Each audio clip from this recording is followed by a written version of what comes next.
ಸಮಸ್ಯೆಗಳಿಗೆ ಸ್ಪಂದನೆಯನ್ನು ಮಾಡೋದ್ರ ಮುಖೇನ ಪದವೀಧರ ಕ್ಷೇತ್ರಕ್ಕೆ ಒಂದು ನ್ಯಾಯವನ್ನು ಒದಗಿಸ್ತಕ್ಕಂಥ ಕೆಲಸ ಯಶಸ್ವಿಯಾಗಿ ಮಾಡಿದ್ದಾರೆ.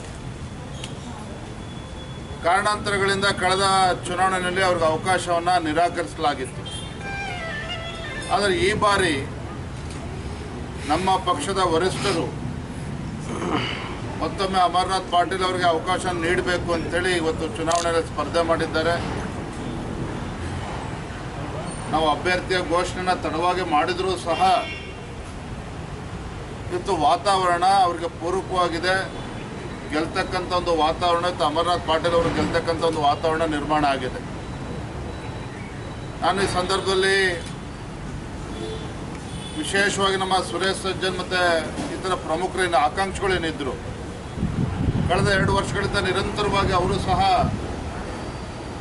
ಈ ಕ್ಷೇತ್ರದಲ್ಲಿ ಸೇವೆಯನ್ನು ಮಾಡಬೇಕು ಅಂತೇಳಿ ಆಕಾಂಕ್ಷಿಗಳಾಗಿ ಕಳೆದ 2 ವರ್ಷಗಳಿಂದ ನಿರಂತರವಾಗಿ ಶ್ರಮವನ್ನು ಹಾಕಿದ್ರು. ಆದರೆ ಪಕ್ಷದ ಎಲ್ಲ ಮುಖಂಡರ ಮಾತಿಗೆ ಮನ್ನಣೆಯನ್ನು ನೀಡಿ ಅವರು ಕೂಡ ಹಿಂದೆ ಸರಿದಿರ್ತಕ್ಕಂಥದ್ದು. ಭಾರತೀಯ ಜನತಾ ಪಾರ್ಟಿ ಮತ್ತು JDS ಪಕ್ಷ ಎರಡೂ ಪಕ್ಷಗಳು ಕೂಡ ಒಟ್ಟಾಗಿ ಒಂದಾಗಿ ಈ ಚುನಾವಣೆಯನ್ನು ನಾವು ಎದುರಿಸ್ತಾ ಇದ್ದೇವೆ.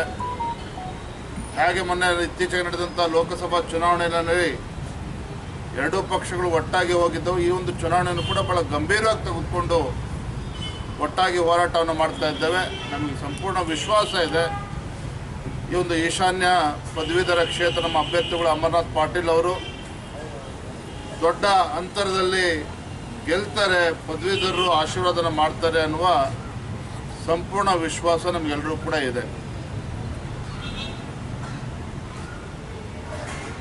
ರಾಜ್ಯದಲ್ಲಿ ಕಾಂಗ್ರೆಸ್ ಸರ್ಕಾರ ಬಂದು 1 ವರ್ಷ ಆಗಿದೆ. ರಾಜ್ಯ ಪ್ರವಾಸವನ್ನು ಮಾಡ್ತಾ ಇದ್ದೇನೆ. ರಾಜ್ಯದಲ್ಲೇನು ವಿಧಾನ ಪರಿಷತ್ ಚುನಾವಣೆಗಳು ನಡೀತಾ ಇದೆ. ಪದವೀಧರ ಮತ್ತು ಶಿಕ್ಷಕರ ಕ್ಷೇತ್ರದ ಚುನಾವಣೆಗಳು ದಾವಣಗೆರೆ, ಚಿತ್ರದುರ್ಗ, ತುಮಕೂರು ಜಿಲ್ಲೆಯನ್ನು ಮುಗಿಸಿ ತದನಂತರದಲ್ಲಿ ಮೈಸೂರಿನಲ್ಲಿ JDS ಪಕ್ಷದ ಅಭ್ಯರ್ಥಿಗಳ ಪರವಾಗಿ, ವಿವೇಕಾನಂದ ಅವರ ಪರವಾಗಿ,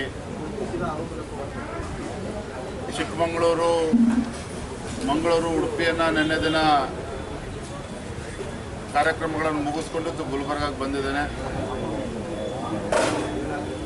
ಈಶಾನ್ಯ ಪದವೀಧರ ಕ್ಷೇತ್ರದ ನಮ್ಮ ಅಭ್ಯರ್ಥಿಗಳಾಗಿರ್ತಕ್ಕಂಥ ಅಮರನಾಥ್ ಪಾಟೀಲ್ ಅವರು, ನಮ್ಮ ಅಭ್ಯರ್ಥಿಗಳೇನಿದ್ದಾರೆ ಅನ್ಯಾಯ ಮಾಡಿದ್ದಾರೆ ನಾವು ನೋಡಿದ್ದೇವೆ. ಇವತ್ತು 100 ಕೋಟಿ ಹಗರಣ ಇವತ್ತೇನು ಬಯಲಿಗೆ ಬಂದಿದೆ. ಅಧಿಕಾರಿಗಳೇನು ಬರೆದು ಇವತ್ತು ಸೂಸೈಡ್ ನೋಟನ್ನು ಬರೆದು ಆತ್ಮಹತ್ಯೆ ಮಾಡಿಕೊಂಡಿದ್ದಾರೆ. ಇದು ಗಂಭೀರವಾಗಿ ತೆಗೆದುಕೊಳ್ಬೇಕು. ಅದಕ್ಕೆ ನಾವು ಹೇಳಿರ್ತಕ್ಕಂಥದ್ದು ಸಿಟ್ಟಿಂಗ್ ಹೈಕೋರ್ಟ್ ಜಡ್ಜ್ ಅವರಿಂದನೇ ತನಿಖೆ ಆಗಬೇಕು ಅಂತೇಳಿ ಒತ್ತಾಯ ಮಾಡ್ತಾ ಇದ್ದೇವೆ ನಾವು. ಆ ತನಿಖೆ ಆದಾಗ ಸಹಜವಾಗಿಯೇ ಎಲ್ಲ ಅಂಶಗಳು ಕೂಡ ತನಿಖೆಗೆ ಬರ್ತದೆ. ಧನ್ಯವಾದ. Thank you. DK ಶಿವಕುಮಾರ್ ನಿನ್ನೆ ಒಂದು ಮಾತು ಹೇಳಿದ್ದಾರೆ, EVM ಮಷೀನಲ್ಲಿ ಏನಾದರೂ ಹೆಚ್ಚು ಕಡಿಮೆ ಆಗಲಿಲ್ಲ ಅಂದರೆ ನಾವು ಅಧಿಕಾರಕ್ಕೆ ಬರ್ತೀವಿ ಕೇಂದ್ರದಲ್ಲಿ ಅಂತ. ಇದನ್ನು ನಿನ್ನೆ ಹೇಳಿದ್ದಾರೆ. ಚುನಾವಣೆ ಫಲಿತಾಂಶ ಬಂದಮೇಲೆ ಅದನ್ನು ಮತ್ತೆ ಪುನರುಚ್ಚಾರ ಮಾಡ್ತಾರೆ. DK ಶಿವಕುಮಾರ್ ಅವರು ಮಾಡ್ತಾರೆ, ಸಿದ್ದರಾಮಯ್ಯನವರು ಕೂಡ ಮಾಡ್ತಾರೆ. ಯಾಕೆಂದರೆ ಅವರಿಗೆ ವಿಶ್ವಾಸ ಕಡಿಮೆ ಆಗಿದೆ. ಏನು ಗ್ಯಾರಂಟಿಯಿಂದ 20ಕ್ಕೂ ಹೆಚ್ಚು ಸಂಸದರನ್ನ ಗೆಲ್ತೇವೆ ಅನ್ನೋ ಭ್ರಮೆಯಲ್ಲಿ ಮಾನ್ಯ ಮುಖ್ಯಮಂತ್ರಿಗಳು, ಉಪಮುಖ್ಯಮಂತ್ರಿಗಳು ಇದ್ದರು. ಇನ್ನೇನು ಭಾಳ ದಿನಗಳೇನಿಲ್ಲ, 4ನೇ ತಾರೀಕು ಹತ್ತಿರ ಬಂದಿದೆ. ಕೇವಲ 5-6 ದಿನಗಳಿದೆ. ಜೂನ್ 4ನೇ ತಾರೀಕು ಮತ ಎಣಿಕೆ ಆದ ನಂತರ ದೊಡ್ಡ ನಿರಾಸೆ ಹೊತ್ತು ಕಾಂಗ್ರೆಸ್ ಪಕ್ಷಕ್ಕೆ ಕಾಡ್ತದೆ.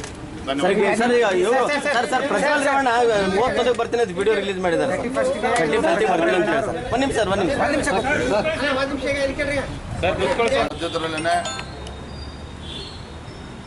ಭ್ರಷ್ಟಾಚಾರ ಕಾಂಗ್ರೆಸ್ ಪಕ್ಷದ ಪಾಪದ ಕೂಸು ಒಂದೊಂದೇ ಹೊತ್ತು ಬಯಲಿಗೆ ಬರ್ತಾ ಇದೆ. ಈ ವಿಚಾರವಾಗಿ ನಾವು ರಾಜ್ಯವ್ಯಾಪ್ತಿ ಹೋರಾಟವನ್ನು ಕೂಡ ಮಾಡ್ತೇವೆ. ಇದನ್ನು ನೋಡ್ಕೊಂಡು ಕೈ ಕೊಡ್ಕೊಂಡು ಕೂರ್ತಕ್ಕಂಥ ಸಂದರ್ಭ ಸೃಷ್ಟಿ ಆಗೋದಿಲ್ಲ. ಇದನ್ನು ಭಾರತೀಯ ಜನತಾ ಪಾರ್ಟಿ ಭಾಳ ಗಂಭೀರವಾಗಿ ತೆಗೆದುಕೊಂಡಿದೆ ವಿಚಾರವನ್ನು.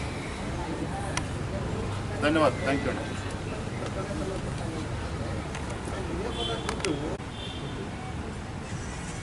ಆದರೆ ಕಳೆದ 1 ವರ್ಷದಲ್ಲಿ ಸರ್ಕಾರದ ಸಾಧನೆ ಬಗ್ಗೆ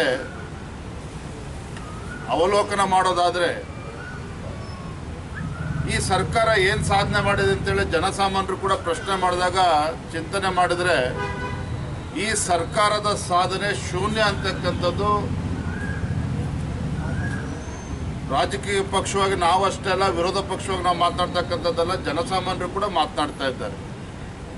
ಕಳೆದ 1 ವರ್ಷದ ಕಾಂಗ್ರೆಸ್ ಸರ್ಕಾರದ ಸಾಧನೆ ಶೂನ್ಯ. ಅಭಿವೃದ್ಧಿ ಅಂತಕ್ಕಂಥದ್ದು ಸಂಪೂರ್ಣವಾಗಿ ನಿಂತಿರ್ತಕ್ಕಂಥದ್ದು, ಯಾವುದೇ ಅಭಿವೃದ್ಧಿ ಕೆಲಸ ಕಾರ್ಯಗಳು ನಡೀತಾ ಇಲ್ಲ.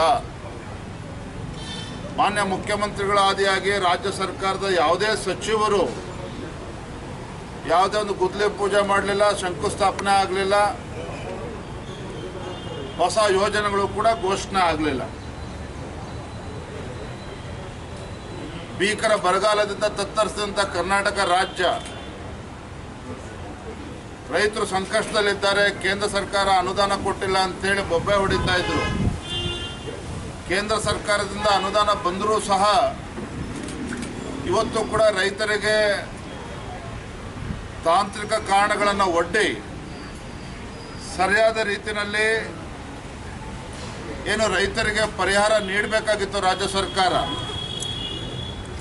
ರೈತರ ಅಕೌಂಟ್ಗೆ ಏನು ಪರಿಹಾರ ಜಮಾ ಆಗಬೇಕಾಗಿತ್ತು ಅದು ಸರಿಯಾದ ರೀತಿಯಲ್ಲಿ ಜಮಾ ಆಗ್ತಾ ಇಲ್ಲ ಅಂತಕ್ಕಂಥದ್ದು ಬಹಳಷ್ಟು ಕಡೆ ರೈತರು ಇವತ್ತು ಪ್ರಶ್ನೆ ಮಾಡ್ತಾ ಇದ್ದಾರೆ. ಸಕಾಲಕ್ಕೆ ಮಳೆ ಬೀಳ್ದೇ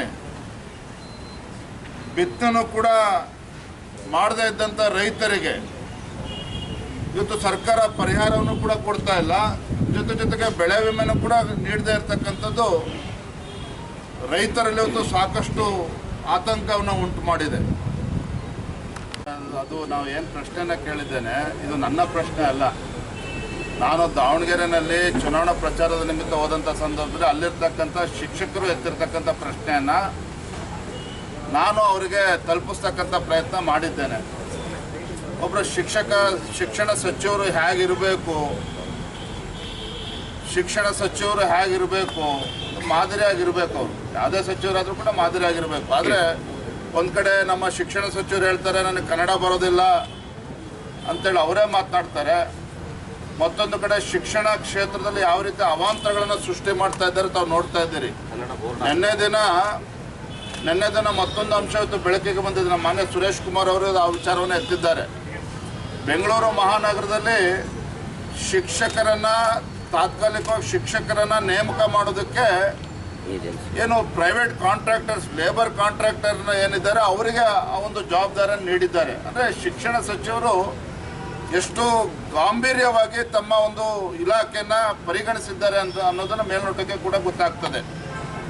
ಇವತ್ತು ಮನೆ SSLC ಪರೀಕ್ಷೆ ಸಂದರ್ಭದಲ್ಲಿ ಏನು 20 ಗ್ರೇಸ್ ಮಾರ್ಕ್ಸನ್ನು ಕೊಡ್ತಕ್ಕಂಥ ಕೆಲಸ ಮಾಡಿದರು.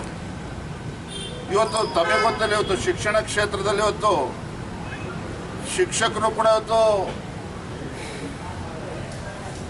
ಸಮಸ್ಯೆಗಳನ್ನು ಎದುರಿಸ್ತಾ ಇದ್ದಾರೆ, ಮಕ್ಕಳು ಕೂಡ ಇವತ್ತು ಸಮಸ್ಯೆಯನ್ನು ಎದುರಿಸ್ತಾ ಇದ್ದಾರೆ.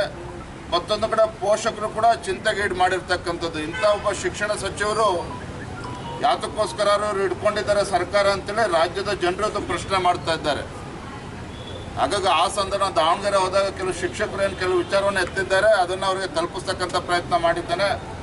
ಅವರು ಭಾಳ ಮನಸ್ಸಿಗೆ ಹಚ್ಕೊಂಡಂತೆ ಕಾಣ್ತದೆ. ನಾನು ಇಷ್ಟು ಹೇಳ್ತೇನೆ, ಅವ್ರಿಗೆ ಹಣಕಾಸಿನ ಸಮಸ್ಯೆ ಇದ್ದರೆ ಬಹುಶಃ ನಮ್ಮ ಯುವ ಮೋರ್ಚಾದವ್ರಿಗೆ ಹೇಳ್ತೇನೆ, ಎಲ್ಲ ಅವ್ರ ಹೇರ್ ಕಟ್ಟಿಗೆ ಏನು ಬೇಕೋ ಅದನ್ನು ಸಂಗ್ರಹ ಮಾಡಿ ಅವ್ರು ಕೊಡಿಸ್ತಕ್ಕಂಥ ಪ್ರಯತ್ನ ಮಾಡ್ತೇನೆ.